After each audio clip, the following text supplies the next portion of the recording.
United states of আমেরিকাতে একটা conference হয়েছিল। ওই কনফারেন্সটা হচ্ছে পৃথিবীর যত ধর্মগ্রন্থ আছে সবগুলো ধর্মগ্রন্থের 10 মিনিটের আবৃত্তি শোনানো হবে। কয় মিনিট? চিল্লায় বলেন। ওখানে গিয়েছে শ্রীমত ভগবত গীতা, গিয়েছে বাইবেল, ত্রিপিটক, দশাতীর, বেদ, পুরাণ, রামায়ণ, দীঘানিকায়া, ইয়াহভিস, সেকারডেটাল, Talmud, Torah, Old Testament, New Testament, Zend Avesta এবং আল্লাহর কোরআন ও কোন সুবহানাল্লাহ। চীনের প্রাচীন ধর্ম কনফুসিয়াসের পাণ্ডুলিপি গিয়েছে।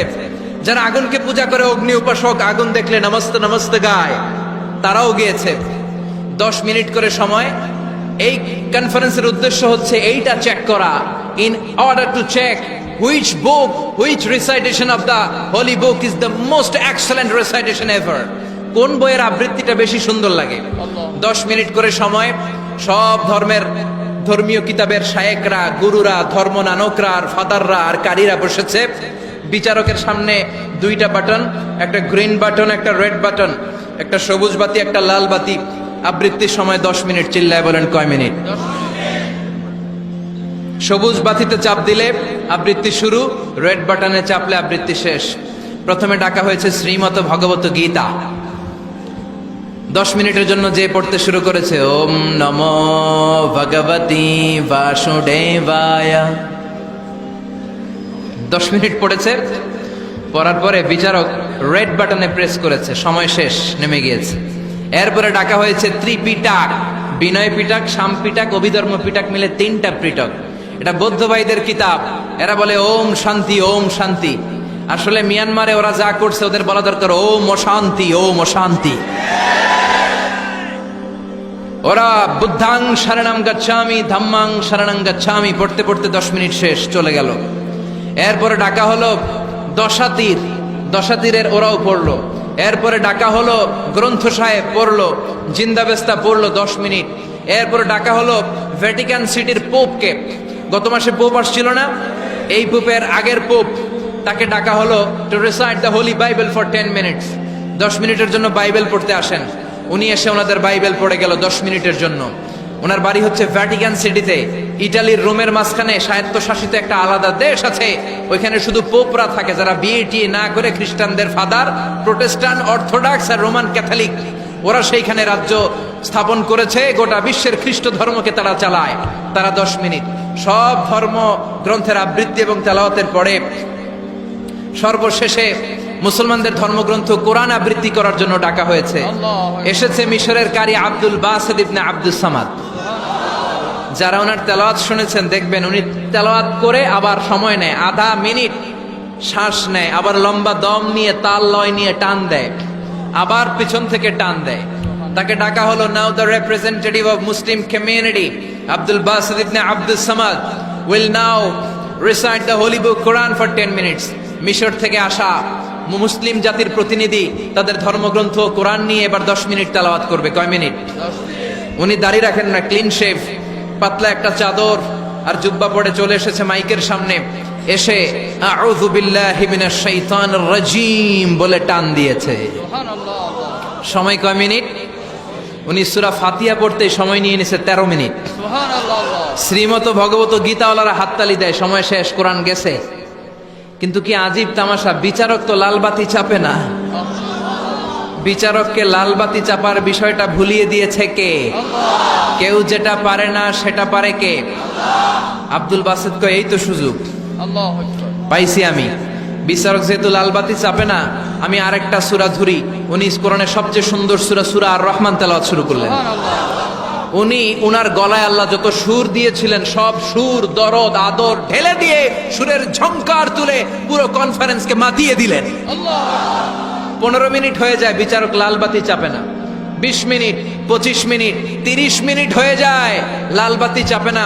এদিকে অর্গানাইজিং কমিটির প্রধান চেয়ার থেকে উঠে এসে বিচারকের গায়ে ধাক্কা দিয়ে বলে, এই man, what's the hell are you doing here? What's wrong with you? Why aren't you pressing the red button? লাল বাতি চাপোস না কেন? ওরে ধাক্কা দেওয়ার পরে বিচারক ভূত দেখার মতো চমকে উঠছে। কি? হ্যাঁ, লাল বাতি।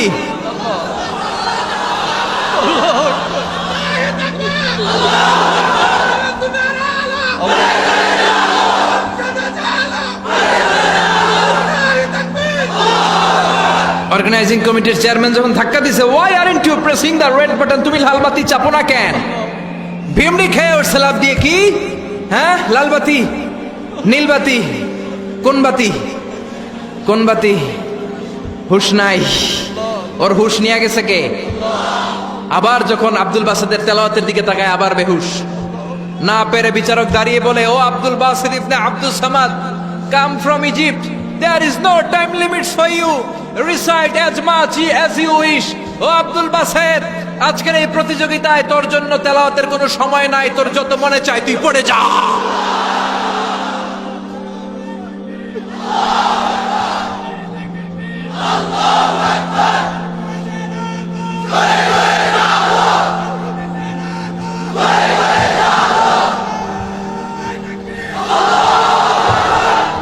চল্লিশ মিনিট সময় ধরে গোটা মুসলিম বিশ্বের অহংকার, মিশরের সবচেয়ে বড় কারি Abdul Basit ibn Abdul Samad গলার সব দরদ আর সুর উজাড় করে কনফারেন্স রুমে সূরা আর রহমান তেলাওয়াত করলেন। কনফারেন্স শেষ হলো, ওই বিচারকের বিরুদ্ধে মামলা হলো তিনটা। কয়টা? যেহেতু আন্তর্জাতিক কম্পিটিশন, আন্তর্জাতিক আদালতে মামলা, সুইজারল্যান্ডের দি হেগে মামলা। হ্যান্ডকাফ পরিয়ে বিচারককে নেওয়া হয়েছে। মাননীয় আদালত বলে, why made you partiality between the books? You have given to Bible 10 minutes. You have given to Srimata Bhagavata Gita 10 minutes. You have given to Tripitaka 10 minutes. Why have you given extra 30 minutes for Quran? সব ধর্মগ্রন্থরে 10 minute দেওয়ার কথা, বাইবেলরে দিলি 10, শ্রীমত ভগবত গীতারে দিলি 10, ত্রিপিটকরে 10, কোরআনরে অতিরিক্ত 30 minute, মানে আগের 10 আর 30 মিলে 40 minute দিলি কেন? বিচারক বলে, অনারেবল জাজ, I have a humble question to you. মাননীয় আদালত, আমার একটা বিনয়ের প্রশ্ন আছে। আদালত তো টাসকি খেয়ে গেছে, কিরে আমার এবার প্রশ্ন করে কেন? বিচারক বলে, আমার প্রশ্ন হচ্ছে, বিচারক তো আমি নিজে হই নাই, জাজ তো আমারে আপনারাই বানাইছেন। আমি তো ওদেরকে 10 মিনিট দিছি, ঠিক কিনা? আমি তো বাইবেলের 10 মিনিট দিয়েছি। এর কারণ, যখন বাইবেল পড়তে এসেছে আমার হুশ আছে, আমার সময়ের জ্ঞান আছে, আমি সময়ের টাইম ধরে বসে আছি, আমার হিতাহিত জ্ঞান আছে, আমার নার্ভাস সিস্টেম ওকে। 10 মিনিট শেষ, আমি রেড বাটনে চেপেছি, উনি নেমে গিয়েছে, বাইবেলকে ডেকেছি, বাইবেল শেষ, শ্রীমত ভগবত গীতাকে ডেকেছি, গীতা শেষ, ত্রিপিটককে ডেকেছি।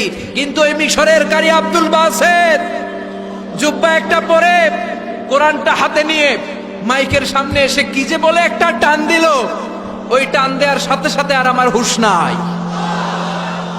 আমি কি সাগরের উপর, নাকি মহাশূন্যে, নাকি জমিনের অতল গহ্বরে? আমি কোথায় বসে আছি, আমি কোথায় দাঁড়িয়ে আছি, আমি নিজেই জানি না। আমার সময়ের কোনো জ্ঞান নাই, আমার হিতাহিত বুদ্ধি নাই, আমার নার্ভাস সিস্টেম ফল ডাউন করেছে, আমার শরীরে ভাইব্রেশন শুরু হয়েছে, কাঁপুনি শুরু হয়েছে। মাননীয় আদালত, যখন একটা মানুষের হিতাহিত জ্ঞান থাকে না, যখন একটা মানুষের সময়ে কোনো বিবেক বুদ্ধি থাকে না, যখন কারো নার্ভাস সিস্টেম ফল ডাউন করে, কি এক মন্ত্র সে পড়তে শুরু করলো, আমার হুঁশ সে কেড়ে নিল, আমি কিছুই বুঝতে পারছি না।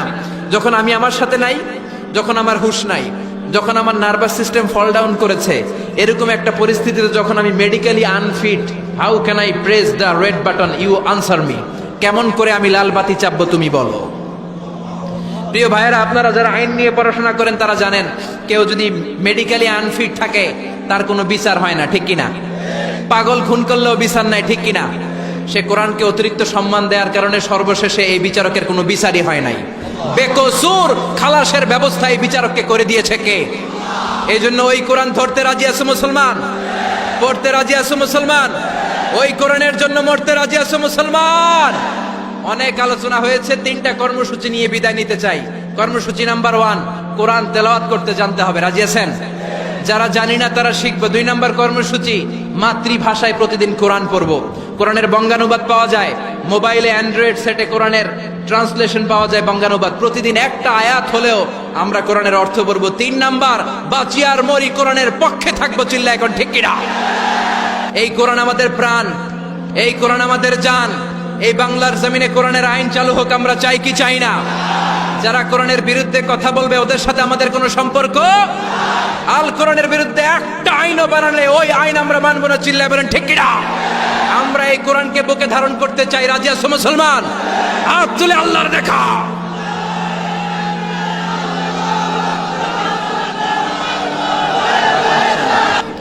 আল্লাহ আমাদের সবাইকে কথাগুলো বুঝার ও আমল করার তৌফিক দান করুক। আমরা পড়ি আমিন। ওয়া আখির দাওয়ানা আলহামদুলিল্লাহি রাব্বিল আলামিন।